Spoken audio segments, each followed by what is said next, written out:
అందరికీ నమస్తే అండి. అందరూ బాగున్నారా? Welcome to my channel Peela Padma. ఈరోజు మేము శ్రీకాళహస్తి వెళ్ళామండి. తిరుమల ట్రైన్కి శ్రీకాళహస్తి వెళ్తే కరెక్ట్గా మనం 3:30 దిగుతాము తెల్లవారుజామున. శ్రీకాళహస్తి స్వామివారి దర్శనం చేసుకోవడానికి ఇది కరెక్ట్ టైం అనమాట. మాకు బాగా సెట్ అవుతూ ఉంటుంది. యూజువల్గా వైజాగ్ సైడ్ వాళ్ళందరూ కూడా ఈ టైంకే వస్తూ ఉంటారు. సో మేము శ్రీకాళహస్తి దిగిన వెంటనే అక్కడ ఫ్రెష్ అప్ అయ్యి స్వామి దర్శనానికి స్టార్ట్ అయ్యాము. ఎర్లీ మార్నింగ్ కావడం చేత చాలా ప్రశాంతంగా ఉంది. ఎండకి కూడా దొరకకుండా దర్శనం చాలా బాగా జరిగింది. అన్ని విధాలుగా కూడా మనకు సెట్ అవుతుంది టైం. సో శ్రీకాళహస్తి స్వామివారి దర్శనంకి బయలుదేరినప్పుడు ముఖ్యంగా మనకు కావాల్సింది ఏంటంటే ఓర్పు, సహనం, భక్తి ఉండాలి. సో చాలా బాగా లైటింగ్ అది ఏర్పాటు చేశారు. స్టేషన్ నుంచి గుడికి 10 మినిట్స్ ఉంటుందేమో. మనకి 20 రూపీస్ ఛార్జ్ చేస్తారు, మినిమం ఛార్జ్. సో హ్యాపీగా మనం ఆటోలో వెళ్ళిపోవచ్చు.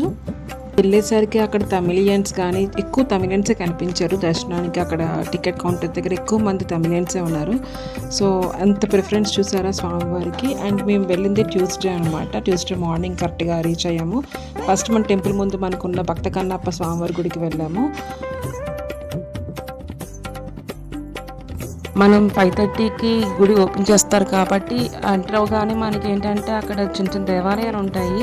ఫస్ట్ మనకి రైట్ సైడ్ కాశీశ్వర స్వామి గుడి ఉంటుంది. ఆ తర్వాత వీరభద్ర స్వామి గుడి ఉంటుంది. వినాయకుడి దగ్గర వీరభద్ర స్వామి గుడి దగ్గర మీరు ఇలాగా మొక్కుబడి చెల్లించండి, మీకు అనుకున్న కోరికలు తీరుతాయి, గ్రహదోషాలు పోతాయని చెప్తా ఉంటారు.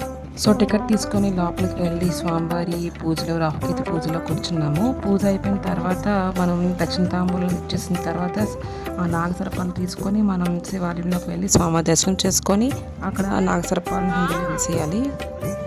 ఫోన్స్ లాకర్లో పెట్టినవి తీసేసి ఫొటోస్ తీసుకొని భక్త కన్నప్ప స్వామి గుడికి వెళ్ళాము. ఇక్కడ గోపురం పక్క నుంచి మనకి లెఫ్ట్ సైడ్ నుంచి రూట్ ఉంటుంది. కొండపైకి వెళ్ళడానికి భక్త కన్నప్ప స్వామి గుడికి వెళ్ళడానికి రూట్ ఉంటుంది.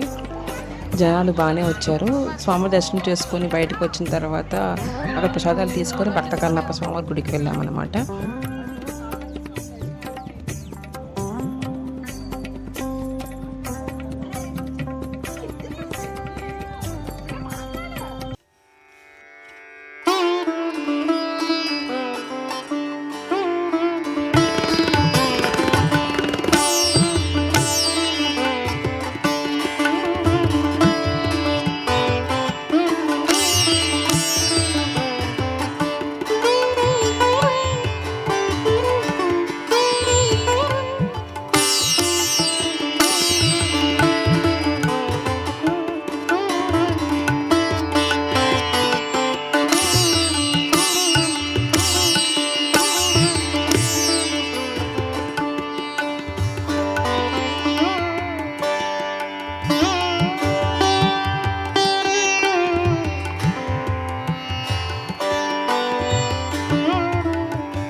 మెట్లు ఎక్కుతున్నప్పుడు గోపురం దగ్గర వీడియో తీసామన్నమాట. చూడండి ఎంత బాగుందో వ్యూ. స్వామివారి లోపల దర్శనం అంటే నందీశ్వరుడు కూడా చూడండి పైన టాప్లో పెట్టారు. అది మనం కింద నుంచి మనకు కనిపించదు, తెలియదు కూడా. ఇలా పైనుంచి రావడం వల్ల ఈ బంగారు నందీశ్వరుని కూడా చూసాం. చాలా బాగుంది వ్యూ అయితే. అన్ఎక్స్పెక్టెడ్ వ్యూ, బట్ చాలా చాలా బాగుంది. మీరు కూడా ఈసారి వెళ్తే తప్పకుండా చూడండి ఇంత మంచి వ్యూని.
మామూలుగా గుడికి వస్తే మనం స్వామి దర్శనం చేసుకున్నామా వెళ్ళిపోయామా అన్నట్టుగా ఉంటాము. కానీ ఈ భక్త కన్నప్ప స్వామి దర్శనానికి వచ్చేటప్పుడు మాత్రం వచ్చినందుకు చాలా హ్యాపీ అనిపించింది. అటు స్వామివారి దర్శనమే కాదు, వ్యూ కూడా చాలా చాలా బాగుంది. చాలా హ్యాపీ అనిపించింది ఇంత హైట్ వచ్చినందుకు. అండ్ కాళహస్తి స్వామి దర్శనం చాలా బాగా జరిగింది. స్వామి కృపా కటాక్ష అందరి మీద ఉండాలని. నచ్చితే తప్పకుండా లైక్ చేయండి, సబ్స్క్రైబ్ చేయడం మాత్రం మర్చిపోవద్దు. లైక్ కొట్టండి. Thank you so much.